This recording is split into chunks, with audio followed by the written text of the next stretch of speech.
Buenos días, República Dominicana. Gracias por estar de nuevo con nosotros en este sábado, día 5 del mes de julio, año 2025. Como de costumbre, cada sábado a esta hora vamos a hacer un repaso de 60 minutos por todo lo más importante que en materia noticiosa ha ocurrido en el país y en el mundo durante la semana que acaba de transcurrir. Esto es Reporte Especial con Rosendo Tavares, que iniciamos inmediatamente en el plano internacional.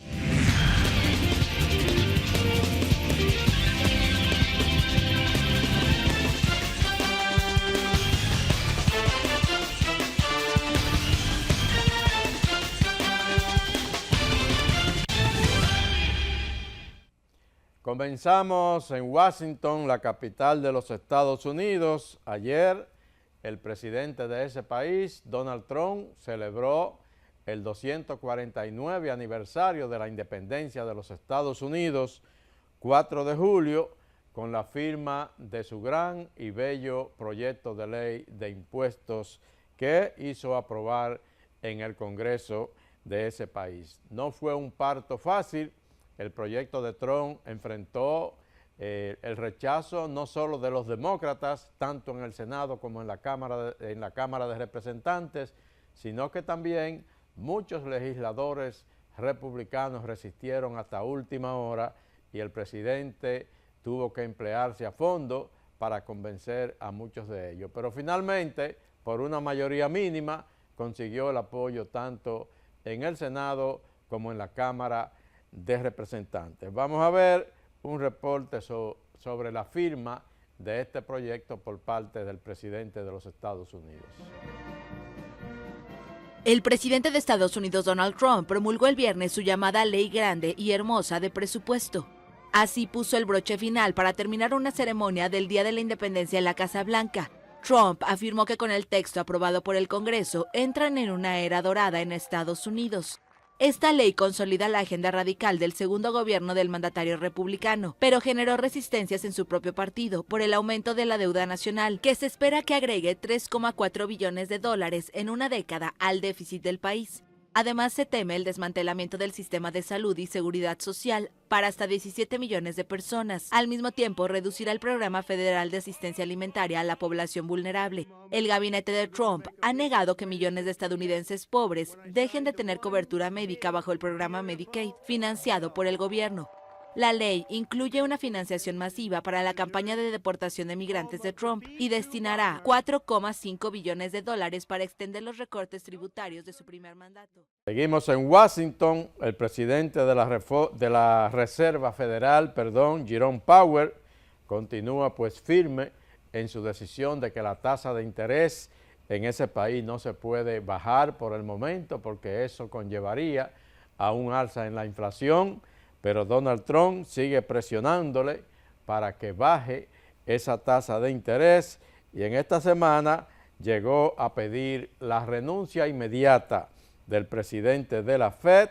El mandatario acusó al funcionario de demorarse demasiado en bajar los tipos de interés e incluso llegó a tildarlo con el apodo de El Tardón. El Tardón porque se dilata mucho, Jerome Powell, dice el Donald Trump, para complacerlo en sus peticiones. El presidente estadounidense, Donald Trump, ha elevado el nivel de sus críticas al banquero central de Estados Unidos, Jerome Powell, a quien ha exigido que dimita de inmediato. Demasiado lento, debería dimitir de inmediato, ha afirmado el inquilino de la Casa Blanca a través de Truth Social, adjuntando un enlace a un artículo que recogía la petición del director de la Agencia Federal de Financiación de la Vivienda, Bill Pulte, para que el Congreso abra una investigación sobre Jerome Powell. Previamente, Bill Pulte había difundido a través de la red social X su petición al Congreso para que investigue el sesgo político del presidente de la Reserva Federal, alegando que el reciente testimonio del banquero central ante el Senado fue engañoso, lo cual justificaría su destitución.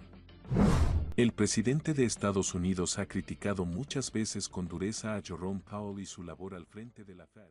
Una mula testaruda y un estúpido. Hasta esos términos de insultos personales ha llegado el presidente norteamericano frente al presidente de la Reserva Federal, que es el jefe del Banco Central, de los Estados Unidos porque no lo complace en sus peticiones, porque lo de Trump es político, pero lo de Jerome Powell es económico, que la economía funcione adecuadamente. Seguimos, pero esta vez nos vamos con las relaciones entre Estados Unidos y Colombia, que son cada vez más tensas. Esta semana, por unas declaraciones realizadas en días pasados por el presidente de Colombia, el señor Gustavo Petro, Estados Unidos llamó a consulta a su embajador en Bogotá.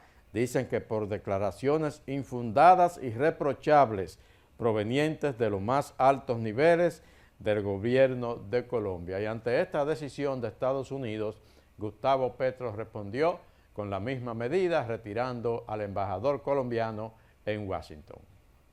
Los gobiernos de Estados Unidos y Colombia llamaron el jueves a consultas a sus máximos representantes diplomáticos, en un nuevo episodio de tensiones que fractura aún más la relación entre ambos países históricamente aliados. Washington dio el primer golpe con el llamado a consultas urgentes del encargado de negocios estadounidense en Bogotá, John McNamara, luego de lo que llamaron repudiables e infundadas declaraciones de los más altos cargos del gobierno de Colombia. Así lo afirmó en un comunicado la portavoz del Departamento de Estado, Tammy Bruce, sin aclarar a qué se refería. El presidente colombiano Gustavo Petro no tardó en convocar de su lado al embajador en Estados Unidos, Daniel García Peña. La relación bilateral está en sus horas más bajas. En los últimos meses, el mandatario izquierdista y su homólogo estadounidense Donald Trump chocaron por temas como la deportación de migrantes y la guerra arancelaria. El fin de semana se sumó la revelación de un presunto complot para derrocar a Petro con ayuda de políticos colombianos y estadounidenses. Ahora nos vamos con Rusia y con Estados Unidos. Donald Trump en campaña prometió que 24 horas después de que él llegara de nuevo a la Casa Blanca, si era electo por la población norteamericana, la guerra en Ucrania se iba a terminar porque él y su amigo Vladimir Putin se iban a poner de acuerdo. Bueno, han pasado ya 6 meses, eso no se ha conseguido, pero han pasado además 6 llamadas telefónicas entre los dos mandatarios y Trump no lo ha podido convencer. Y en la última llamada, que fue el jueves, ya Vladimir Putin, que vio a Estados Unidos, a Trump, bombardear en Irán y prácticamente casi desatar una guerra en el Medio Oriente, pues ahora cuando Trump lo llama y le habla otra vez de buscar la paz en Ucrania, Vladimir Putin, sin rodeos, le dice que él no tiene ninguna intención de poner fin a la guerra en Ucrania, que no renunciará hacia sus objetivos hasta que logre conseguir todo lo que él se propone en Ucrania. Trump después habló de la llamada, dijo que la cosa está fea, que él no ve ningún avance y que definitivamente en más de una hora que estuvieron hablando él y Putin no se llegó realmente a ninguna conclusión. Tras una llamada con Donald Trump, Vladimir Putin no dio muestras de suavizar su postura sobre la guerra en Ucrania, tal y como ha confirmado el Kremlin después de la conversación, como su portavoz, quien dijo que Moscú espera detalles de una tercera ronda de negociaciones, o este asesor presidencial. Donald Trump volvió a plantear la cuestión de un rápido fin de la acción militar. Vladimir Putin, por su parte, señaló que seguimos buscando una solución política negociada al conflicto. Nuestro presidente dijo también que Rusia alcanzará sus objetivos de eliminar las conocidas causas profundas que condujeron al actual estado de cosas, el agudo enfrentamiento actual, y Rusia no retrocederá ante estos objetivos. Para Ucrania, estas causas profundas siguen siendo las mismas: la expansión de la OTAN y el continuo apoyo de Occidente a Ucrania. Aún así, el líder ruso se mostró dispuesto a reanudar las estancadas negociaciones de paz, un gesto aparentemente dirigido a tranquilizar a Trump en medio de informes de que Moscú se resiste a un formato de 3 vías para futuras conversaciones. Tras la llamada, Trump se mostró descontento por la conversación con su homólogo ruso sobre Ucrania y dijo que fue decepcionante. También hablamos sobre Ucrania y no estoy contento con eso. No lo estoy. No hice ningún progreso con eso hoy en lo absoluto. Mientras, el presidente ucraniano, Volodymyr Zelensky, espera hablar también con su homólogo estadounidense, apenas 2 días después de que Estados Unidos dijera que suspendería los envíos de misiles y municiones clave a Kiev. Zelensky hace un llamamiento a los aliados europeos para que cubran las carencias.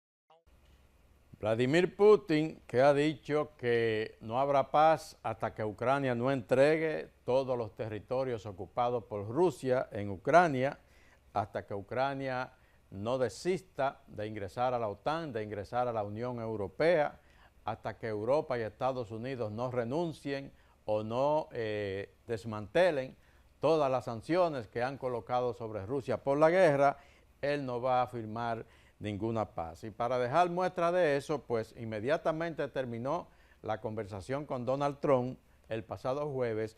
Rusia lanzó un ataque masivo contra la capital ucraniana, dejando caer allá más de 550 drones y misiles.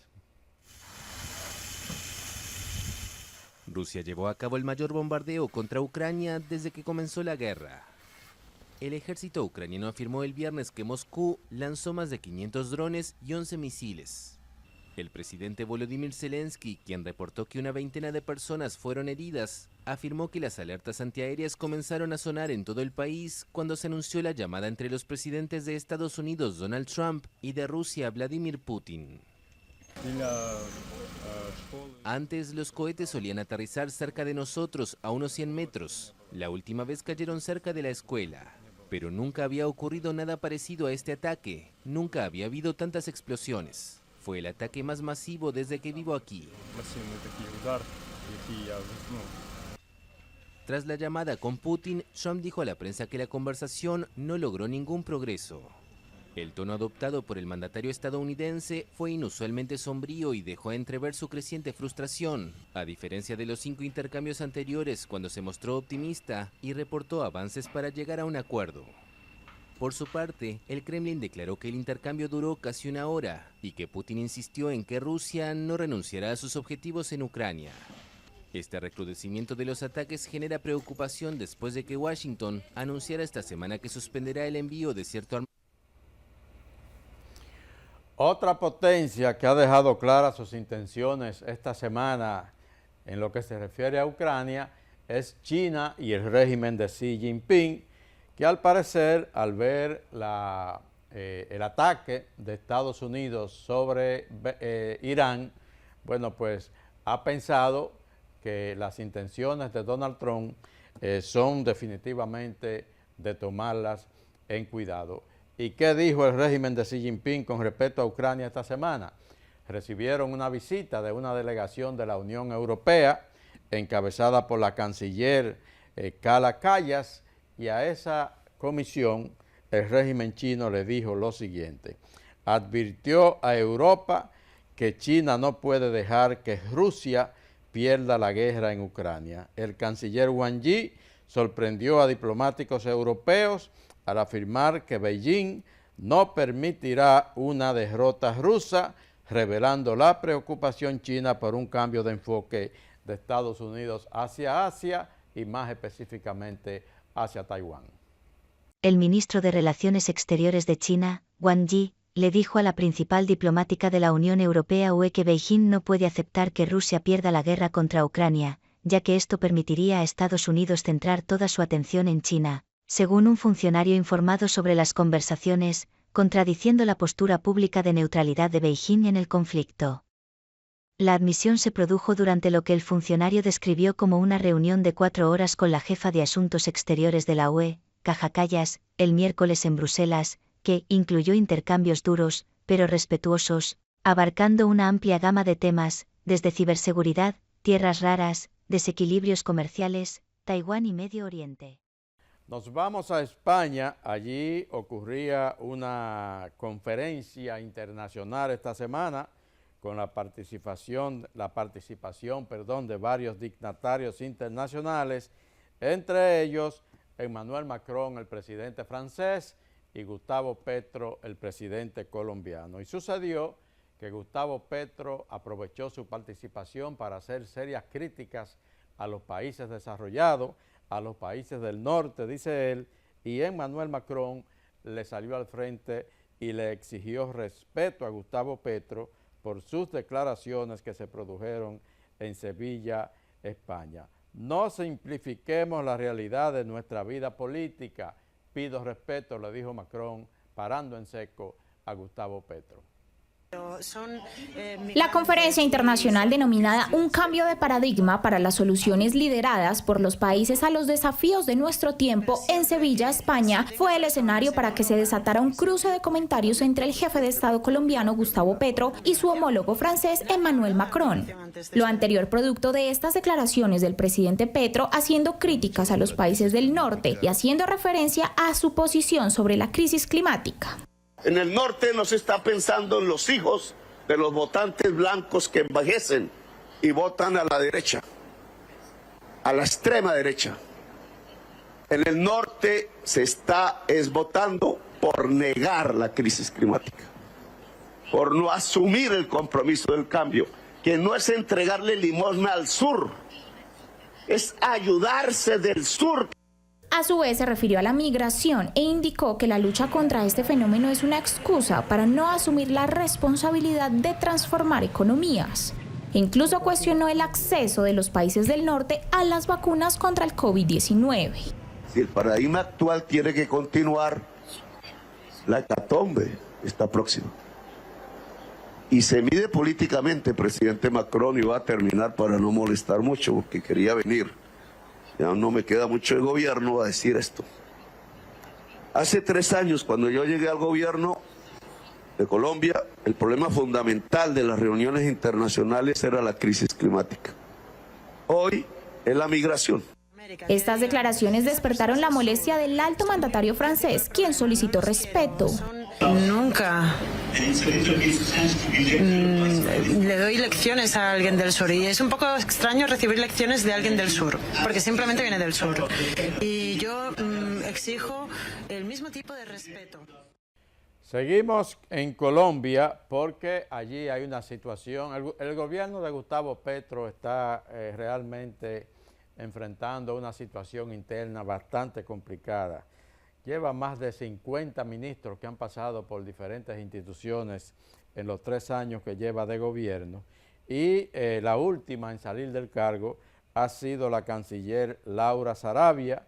Renunció de su cargo, dice que en los últimos días se han tomado decisiones que no comparto y que por coherencia personal y respeto institucional no puedo acompañar. Renunció del cargo, sobre todo en medio de una controversia también, donde Petro está denunciando un complot para derrocarlo, encabezado supuestamente por el ex canciller Álvaro Leiva, pero en el que también han tratado de implicar a la vicepresidenta Francia Márquez. Muy buenas noches a todos. Renunció la canciller de Colombia. Laura Sarabia anunció el jueves que deja su cargo por diferencias con el presidente Gustavo Petro, en medio de una crisis en el primer gabinete de izquierda colombiano, por el que han pasado más de 50 ministros en 3 años. En los últimos meses, la relación entre el mandatario y la ministra de Relaciones Exteriores se había debilitado debido a varios desacuerdos, como la entrada en el gobierno del ahora ministro de Interior, Armando Benedetti, a quien Sarabia denunció penalmente por supuesto hostigamiento. En una carta dirigida a Petro, la jefa de la diplomacia colombiana aseguró que no comparte decisiones que se han tomado en los últimos días y que le impiden acompañar el proyecto de izquierda, sin dar más detalles. Medios locales apuntan que la renuncia tiene que ver con desacuerdos sobre un contrato para la expedición de pasaportes y por la desautorización de las decisiones de la funcionaria. Ahora nos vamos a Argentina. En Argentina sigue confinada en arresto domiciliario la expresidenta de ese país, Cristina Kirchner, Cristina Fernández. Esta semana recibió la visita de su amigo muy especial, Luis Ignacio Lula da Silva, quien ha estado en Buenos Aires en esta semana. Lula la visitó en su casa y la exhortó a mantener la lucha por la justicia en su país. El presidente de Brasil, Luis Ignacio Lula da Silva, llegó al domicilio de Cristina Fernández, donde la expresidenta argentina cumple prisión domiciliaria desde el pasado 17 de junio para una visita autorizada por la justicia argentina. Lula da Silva llegó al apartamento de Fernández desde la Cancillería argentina, donde asumió la presidencia pro tempore del Mercosur durante la cumbre semestral de mandatarios del bloque suramericano. Los abogados de Fernández, condenada a 6 años por irregularidades en la concesión de obras públicas cuando era presidenta, solicitaron un permiso especial a la justicia para que permitiera la visita de Lula da Silva, quien siempre se ha solidarizado con ella. La prisión domiciliaria se le concedió a la exmandataria el pasado 17 de junio, cuando comenzó a cumplir la condena en mención, pero se le impuso la obligatoriedad de portar una tobillera electrónica para controlar sus movimientos.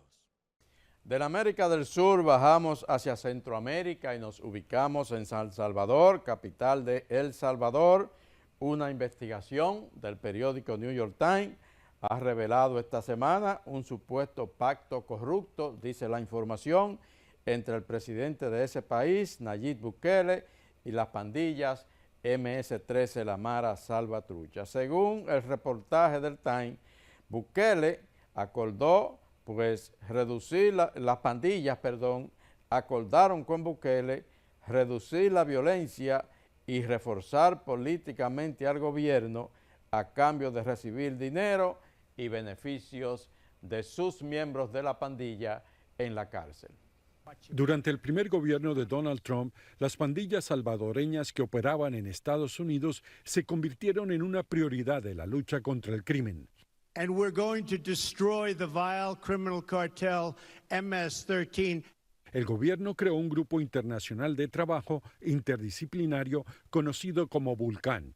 El grupo arrestó a 9 líderes de las Maras Salvatrucha que fueron acusados de homicidio. En la investigación se enteraron que uno de los pandilleros había ordenado la muerte de un agente del FBI.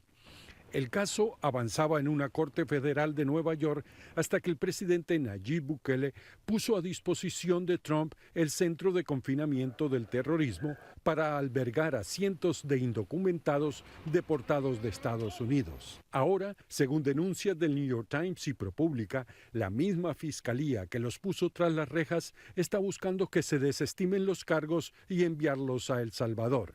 La Fiscalía sostiene que tomó la decisión de hacerlo por cuestiones de seguridad nacional. El gobierno de Bukele ha dicho que ha pedido la deportación por una cuestión de honor.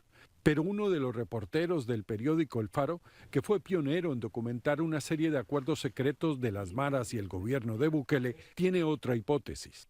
El gobierno del presidente Bukele, con este movimiento, lo que busca es impunidad.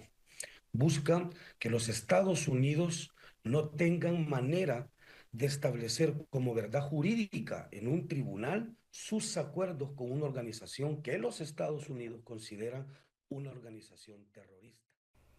Seguimos en Centroamérica, pero nos vamos a Costa Rica. Allí está ocurriendo lo que han denominado como un terremoto político. Ese país que se ha caracterizado por ser uno de los más estables, más políticamente tranquilos de la región, parece que la cosa allí está definitivamente cambiando. La Corte Suprema de ese país pidió al Congreso de Costa Rica levantar la inmunidad al presidente Rodrigo Chávez, que está acusado de corrupción y de irrespetar la independencia de poderes. El presidente, en tanto, acusó al Poder Judicial de Costa Rica de ser una vergüenza nacional y de actuar por venganza política contra su gobierno. Presidente, seguimos marcando el ritmo. El presidente de Costa Rica, Rodrigo Chávez, arremetió el miércoles contra la Corte Suprema, luego de que el alto tribunal pidió el martes a la Asamblea Legislativa que levante la inmunidad al presidente para que enfrente a la justicia por corrupción. La Corte sigue destruyendo la poca credibilidad que tiene, sigue construyéndose en una vergüenza nacional, y lo digo con mucho dolor. Esto a mí no me satisface. Ni la Corte ni el fiscal buscan justicia. Lo que buscan es sacarse un clavo que yo estoy orgullosísimo de haber clavado. Chávez, un economista conservador de 64 años, fue señalado por el fiscal general, Carlos Díaz, de obligar a una empresa de servicios de comunicación contratada por la presidencia a darle $32,000 a su amigo y ex asesor de imagen Federico Cruz. El fiscal atribuye al presidente el delito de concusión, que se castiga con penas de 2 a 8 años de cárcel para empleados públicos. Es que este gobierno ha expuesto las estructuras de grandes privilegios. Desafiante la posición del presidente Rodrigo Chávez frente a la Suprema Corte de Justicia y frente al sistema judicial, sobre todo también al Ministerio Público de su país. Regresamos a Sudamérica, nos vamos a Chile, allí habrá próximamente elecciones presidenciales y la izquierda chilena decidió escoger como candidata a una prácticamente de la extrema. La señora Janet Jara ha ganado las primarias y será la candidata presidencial de la izquierda en las próximas elecciones chilenas, que se va a enfrentar a dos potenciales, dos gente muy bien posicionados de la derecha, el caso de José Antonio Kast y de Evelyn Matei, dos figuras políticas consolidadas en ese país. Nuestros amigos de la prensa. La comunista Janet Jara, exministra de Trabajo del gobierno de Gabriel Boric, será la candidata del oficialismo en las elecciones presidenciales de noviembre en Chile. Jara logró el 60% de los votos en las primarias del domingo. Es la primera vez en la historia chilena que una amplia alianza política lleva a un integrante del Partido Comunista como candidato presidencial. Esta abogada de 51 años y expresidenta de la Federación de Estudiantes de la Universidad de Santiago de Chile surgió como opción presidencial luego de que en su gestión como ministra del Trabajo se logró reducir la semana laboral de 45 a 40 horas. También impulsó y lideró las negociaciones para la aprobación de una esperada reforma de las pensiones. En la noche del domingo, rodeada por los otros candidatos del oficialismo en las primarias, Jara llamó a la unidad de la centroizquierda para enfrentar a la derecha en las presidenciales. La primera vuelta de las elecciones se realizará el 16 de noviembre.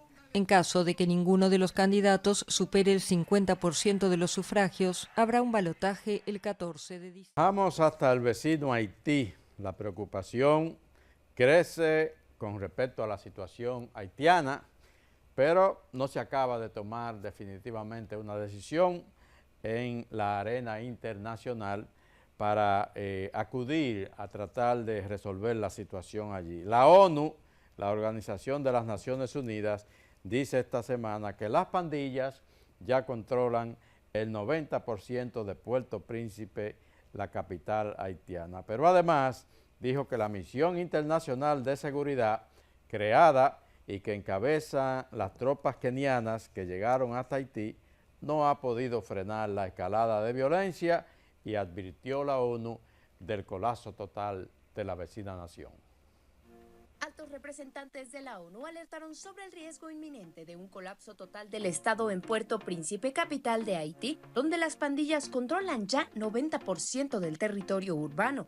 La violencia criminal se ha intensificado desde que en 2024 un ataque coordinado obligó a dimitir al entonces primer ministro Ariel Henry, reemplazado por un frágil consejo de transición encargado de convocar elecciones en febrero de 2026. Haití no celebra comicios desde 2016. La brutal violencia de las pandillas afecta todos los aspectos de la vida pública y privada, advirtió Miroslav Jenka, secretario general adjunto de la ONU, ante el Consejo de Seguridad. Subrayó la pérdida de control del Estado y el fracaso de la policía haitiana y de la misión multinacional de seguridad liderada por Kenia para contener la crisis. Jenka hizo un llamado urgente a la comunidad internacional para intervenir, destacando que las medidas actuales serían menos costosas y complejas que enfrentar las consecuencias en un colapso total.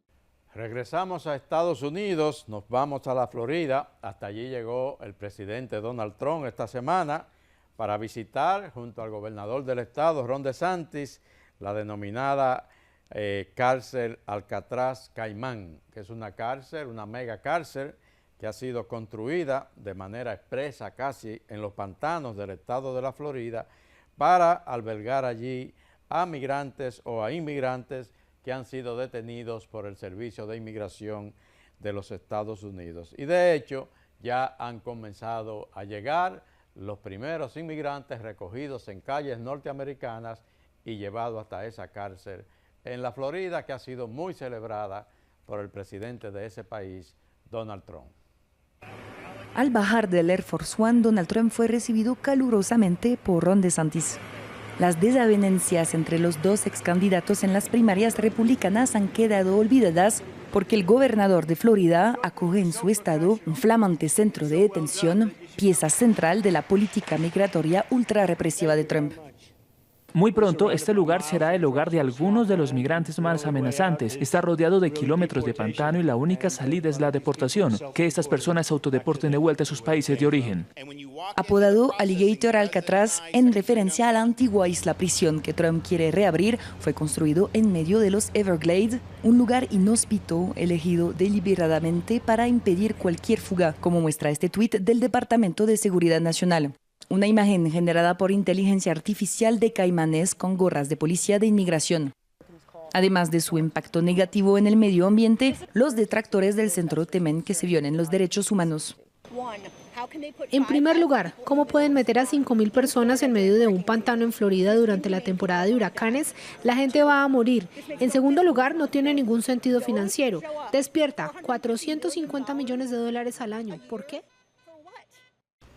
Trump quería rehabilitar la cárcel de Alcatraz, en la isla Alcatraz, allá en San Francisco, California, la histórica Alcatraz.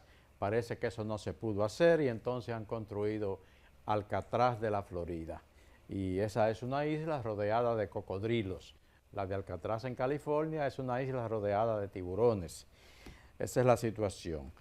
Vamos a terminar en México porque el Servicio de Inmigración de los Estados Unidos detuvo en California, a propósito de que México había emitido una orden de arresto en su contra, al boxeador Julio César Chávez Jr. Aquí no estamos hablando de deporte, es un deportista, hijo de un campeón mundial muy famoso, Julio César Chávez, pero de lo que se trata aquí es de que el señor estaría ligado con el cartel de Sinaloa y el crimen organizado de México.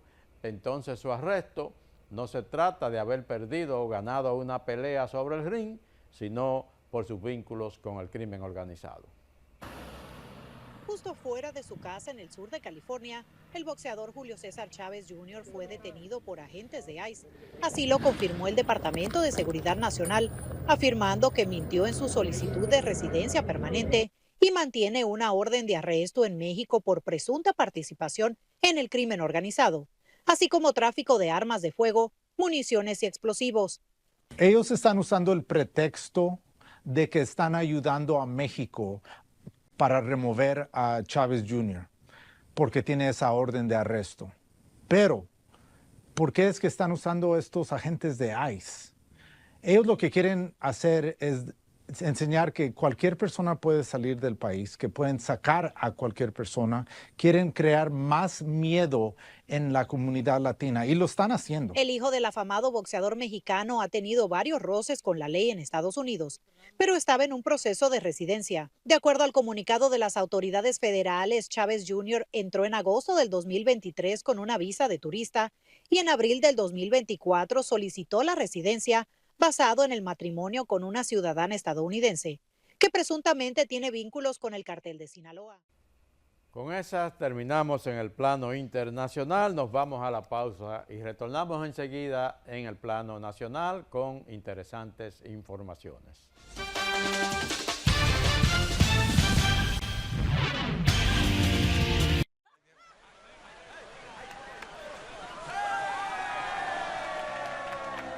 Hemos dado tantos pasos, hemos hecho sueños realidad. En cada esquina de esta tierra, ¡vamos por Nueva York! Vemos toda la felicidad. Oh, oh, oh. Siempre le damos para allá. Equipo que no se rinde, gente buena que nada más. En cada esquina de esta bella tierra, la solidaridad es nuestro aliento. Construyendo nuestros sueños. Que los dominicanos siempre le damos. En Banreservas ponemos el corazón en el crecimiento de nuestra gente, comprometidos en todo momento y ocasión en ser el banco de todos los dominicanos. Con la participación de los presidentes del Senado de la República, Ricardo de los Santos, y de la Cámara de Diputados, Alfredo Pacheco, la Comisión Bicameral, que estudia el proyecto de ley de Código Penal de la República Dominicana, se declaró en sesión permanente hasta concluir el estudio de esta importante pieza legislativa. El Senado de la República aprobó en segunda lectura el proyecto de ley que crea la Corte de Apelación de la Provincia Valverde, entre otras importantes piezas legislativas. El Congreso Nacional, junto a la Dirección General de Ética e Integridad Gubernamental y otras instituciones, se reunieron para impulsar la Estrategia de Integridad Nacional Interinstitucional con el objetivo de fortalecer la transparencia y la ética y la gestión pública. El presidente del Senado recibió una delegación de jóvenes de la Fundación Manos Unidas por el Autismo procedentes del Distrito Nacional, quienes realizaron un recorrido por las instalaciones del órgano legislativo, conocieron su funcionamiento y la labor que realizan los senadores. Senado de la República Dominicana, participativo, inclusivo, transparente. Yo soy Roberto Otro, pero todos me conocen por mi apellido Otro. Déjalo ahí, que otro lo recoja. Por algún motivo, siempre quieren que yo ayude. Claro. Otro la paga.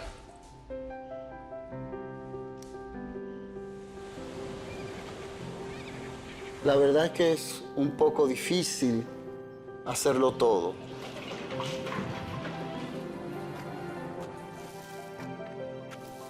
Es como si nadie más quisiera ayudar.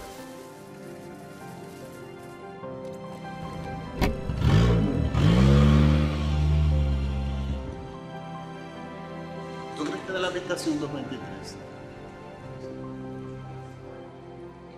Para comerte mejor, dijo el lobo. ¿Que por qué me esfuerzo tanto para lograr todo esto? Porque alguien tiene que hacerlo. No se preocupe, yo la recojo. Pero creo que las cosas van mejorando. Si no dejamos todo a otro, podemos tener un futuro mejor. Banco BHD, el futuro que quieres.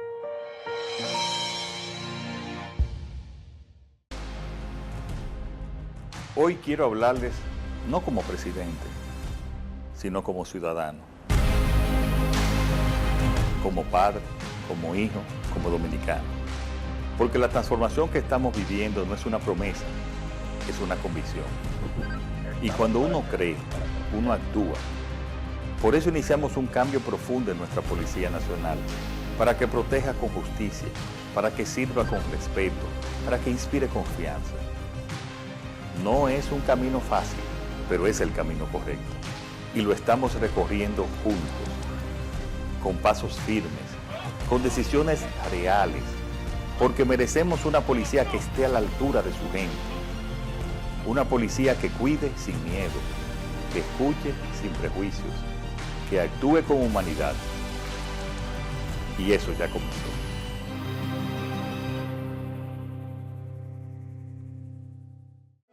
Pasa al siguiente nivel y cubre tu salud con Senasa. Si ya cumpliste 18 años y eres estudiante, tus padres o titular solo deben enviar cédula, constancia de estudio y acta de nacimiento al WhatsApp 809-284-5399 y así de fácil estarás reafiliado. Senasa, nuestro compromiso es tu salud. Y ahora, el bateador se prepara con 2 outs.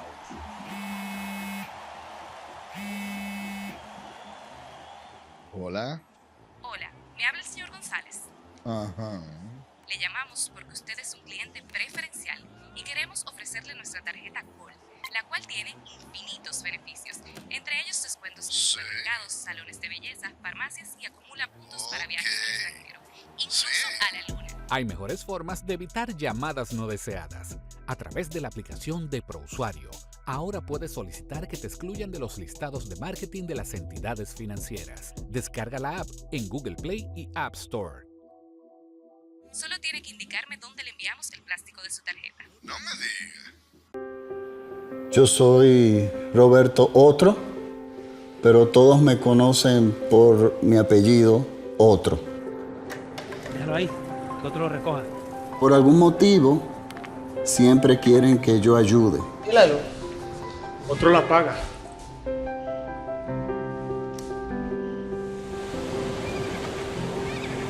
La verdad es que es un poco difícil hacerlo todo.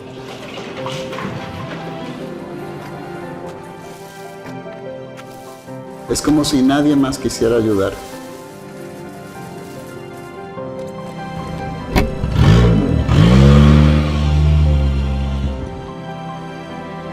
¿Tú crees que de la habitación 223? Para comerte mejor, dijo el lobo. ¿Que por qué me esfuerzo tanto para lograr todo esto? Porque alguien tiene que hacerlo. No se preocupe, yo la recojo. Pero creo que las cosas van mejorando. Si no dejamos todo a otro, podemos tener un futuro mejor. Banco BHD, el futuro que quieres.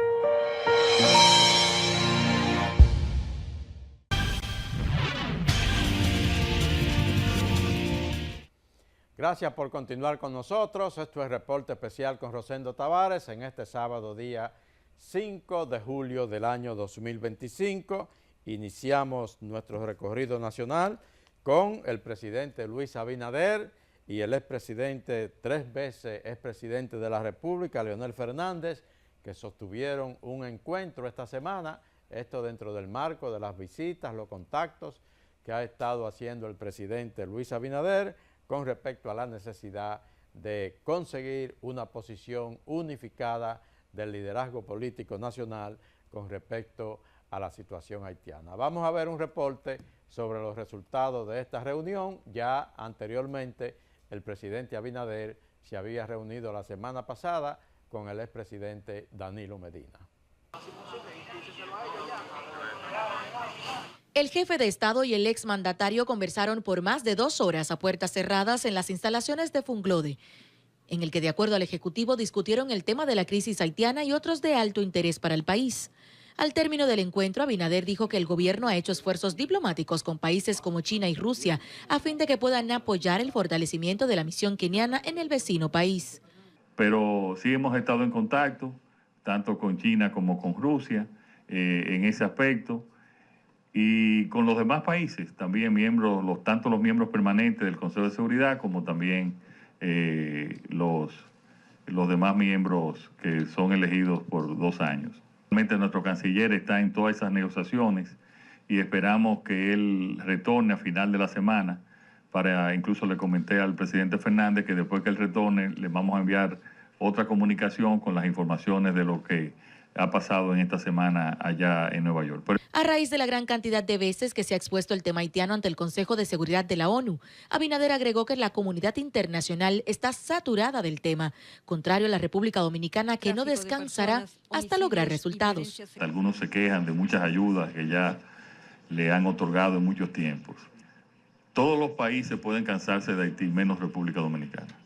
Y nosotros tenemos que insistir con el tema haitiano y seguiremos insistiendo. Se dijo que esta es la número 16, ¿fue? Bueno, pues seguirá la 17, la 18, la 19 y llegaremos a la que sea hasta que se asuma responsabilidad de la comunidad internacional con el tema haitiano. De su lado, el exmandatario Leonel Fernández, luego de ser cuestionado sobre la postura de la Fuerza del Pueblo ante la regularización de la mano de obra extranjera ilegal en el país, dijo que existe la necesidad de un orden y que durante las reuniones del CES se plantearán algunas propuestas. Sentimos la necesidad de establecer un orden en lo concerniente a la parte migratoria y a la parte laboral, donde es preciso que el Estado Dominicano tenga constancia de la presencia de todo el que está en el territorio dominicano y en calidad de qué. Habrá propuestas por escrito, ¿verdad?, con respecto a este tema. Ahora, no debo adelantarme porque se conocerá primero en el marco del CES y ya al final, en las conclusiones, se verá cuáles fueron las posiciones planteadas por la Fuerza del Pueblo sobre ese particular. Con referencia a los controles migratorios en la frontera para impedir que las bandas haitianas ingresen al país, el primer mandatario dijo que la seguridad está reforzada. En otro orden, el jefe de Estado también extendió una invitación formal al expresidente Fernández a participar de la Cumbre de las Américas pautada para la primera semana del mes de diciembre. El país ha sido sorprendido esta semana con una preocupante información. Hay aquí una delegación de la DEA, incluso ha estado aquí el jefe de la División del Caribe de la DEA, el señor Michael Miranda, y él ha dicho que hay un núcleo de sicarios del cartel de Sinaloa que estarían en la República Dominicana y están siendo buscados aquí para ser capturados. Dijo este señor que República Dominicana no es ni será jamás refugio para el narcotráfico ni para el cartel de Sinaloa. Y otras actividades del crimen organizado. La operación se realiza conjuntamente con la Policía Nacional, la Dirección Nacional de Control de Drogas y también cuenta con la cooperación internacional de la DEA y la Oficina de Aduanas y Protección Fronteriza de Estados Unidos. Unos 35 fiscales se movilizaron en las acciones en las que participaron 300 agentes, incluyendo a 63 miembros de la DNCD y más de 170 de la Policía Nacional. Apoyados por el Ministerio de Defensa, han realizado 26 allanamientos en los cuales han arrestado a 10 personas ocupando una gran cantidad de documentos, equipos electrónicos, armas, vehículos y dinero en efectivo, pesos y dólares. Los allanamientos se hicieron en Cotuí, San Francisco de Macorís y Santiago como parte de la investigación en contra de una red de droga internacional. La organización, enfrentada con la Operación Jaguar, además de narcotráfico y lavado de activos, es investigada por sicariato.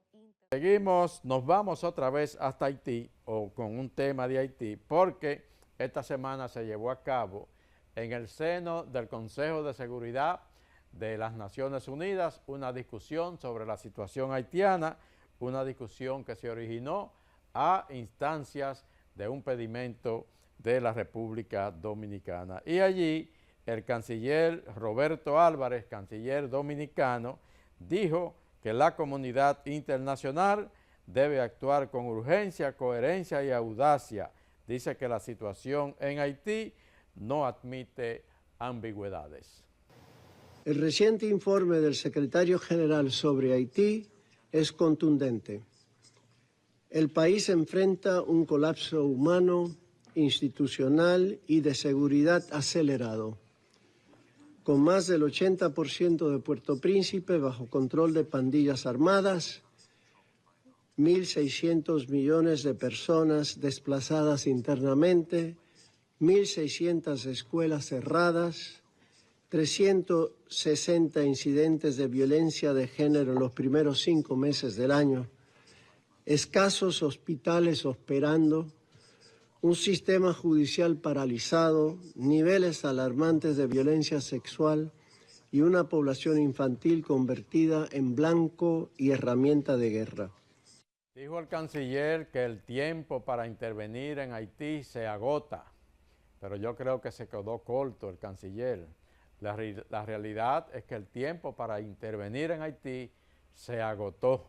Ahí ya no hay tiempo para esperar definitivamente más.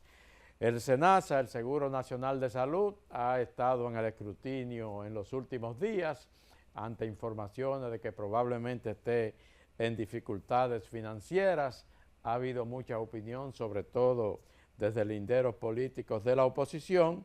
El presidente Abinader, bueno, pues negó que el SENASA esté quebrado, como se ha dicho, que esté en déficit, pero dice que le harán un aporte extra del Estado Dominicano, como ocurrió en ocasiones anteriores, para resolver cualquier situación económica que esté ocurriendo allí. Abinader respondió a la oposición acerca de la situación financiera de SENASA.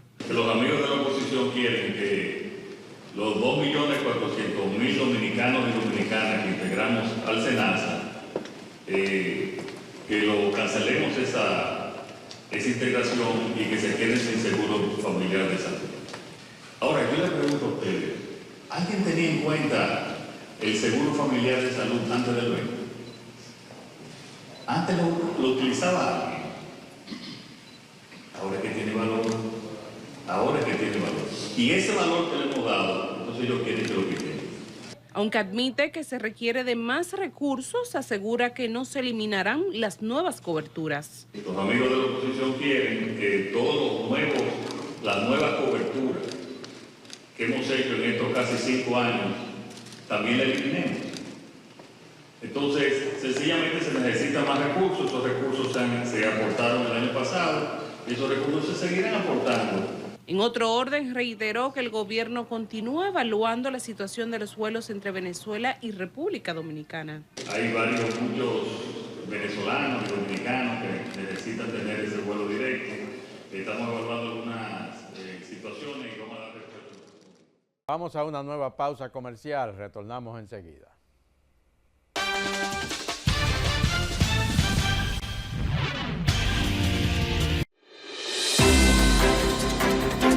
Con la participación de los presidentes del Senado de la República, Ricardo de los Santos, y de la Cámara de Diputados, Alfredo Pacheco, la Comisión Bicameral, que estudia el proyecto de ley de Código Penal de la República Dominicana, se declaró en sesión permanente hasta concluir el estudio de esta importante pieza legislativa. El Senado de la República aprobó en segunda lectura el proyecto de ley que crea la Corte de Apelación de la Provincia Valverde, entre otras importantes piezas legislativas. El Congreso Nacional, junto a la Dirección General de Ética e Integridad Gubernamental y otras instituciones, se reunieron para impulsar la Estrategia de Integridad Nacional Interinstitucional con el objetivo de fortalecer la transparencia y la ética y la gestión pública. El presidente del Senado recibió una delegación de jóvenes de la Fundación Manos Unidas por el Autismo, procedentes del Distrito Nacional, quienes realizaron un recorrido por las instalaciones del órgano legislativo, conocieron su funcionamiento y la labor que realizan los senadores. Senado de la República Dominicana, participativo, inclusivo, transparente. Yo soy Roberto Otro, pero todos me conocen por mi apellido Otro. Déjalo ahí, que otro lo recoja. Por algún motivo, siempre quieren que yo ayude. Claro. Otro la paga.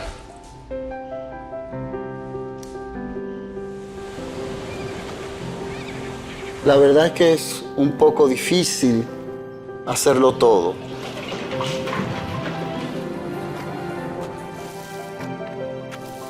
Es como si nadie más quisiera ayudar.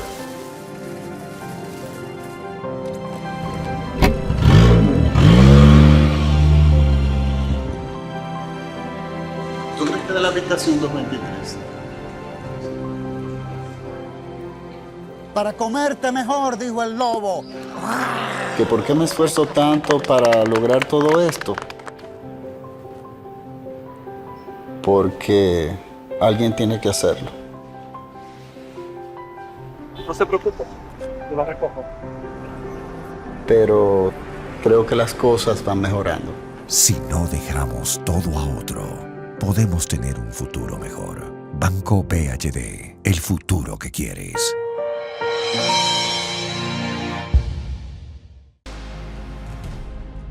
Hoy quiero hablarles no como presidente, sino como ciudadano,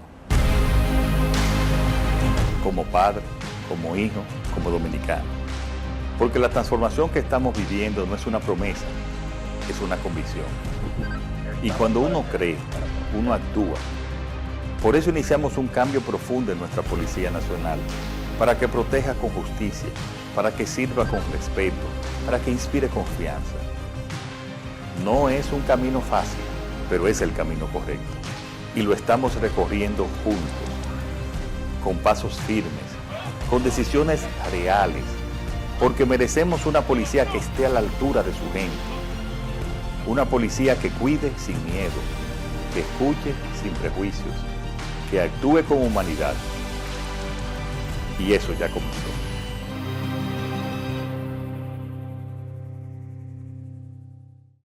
Pasa al siguiente nivel y cubre tu salud con Senasa. Si ya cumpliste 18 años y eres estudiante, tus padres o titular solo deben enviar cédula, constancia de estudio y acta de nacimiento al WhatsApp 809-284-5399 y así de fácil estarás reafiliado. Senasa, nuestro compromiso es tu salud. Y ahora, el bateador se prepara con 2 outs.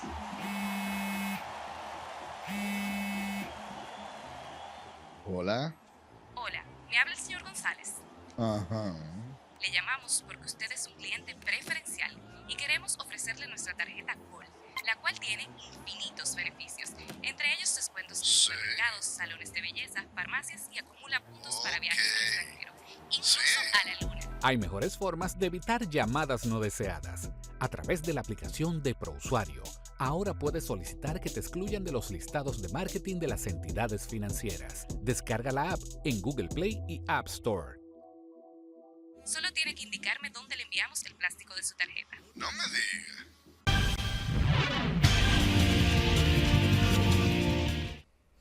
Gracias por continuar con nosotros. La Junta Central Electoral, cumpliendo con un mandato, una ordenanza del Tribunal Superior Electoral, ha redefinido el orden que ocuparán los partidos políticos en la próxima boleta electoral en la República Dominicana. Esto a partir de los resultados de las pasadas elecciones nacionales. De acuerdo con este nuevo cronograma de la Junta, el Partido Revolucionario Moderno, la Fuerza del Pueblo y el Partido de la Liberación Dominicana ocuparán en el mismo orden las 3 primeras casillas de la próxima boleta electoral. Al acatar la sentencia del Tribunal Superior Electoral del 10 de junio del 2025, la Junta Central Electoral reestructura la distribución de los fondos económicos que recibirán los partidos, agrupaciones y movimientos políticos en lo que resta del año. Para el periodo julio a diciembre, restan unos 750 millones por entregar. De esos, la Junta dispone mediante la resolución 16-2025 que recibirán el 80% de ese monto los partidos que hayan alcanzado más del 5% de los votos en los 7 niveles de elección del pasado torneo electoral. Esto es 600 millones de pesos divididos en partes iguales. Asimismo, un 12%, igual a 90 millones, entre los partidos que alcanzaron más del 1% y menos del 5% de los votos. El 8% restante del dinero, equivalente a 60 millones, se distribuirá entre los partidos que solo obtuvieron entre el 0.01% y el 1% de los votos. De esos últimos 60 millones, también recibirán las organizaciones políticas que aún conserven su personería jurídica ante la Junta y las de nuevo reconocimiento posterior a las pasadas elecciones. La disposición de la Junta Central Electoral además señala que en los años electorales se entregará el 100% en proporciones iguales y equivalentes a los 12 meses.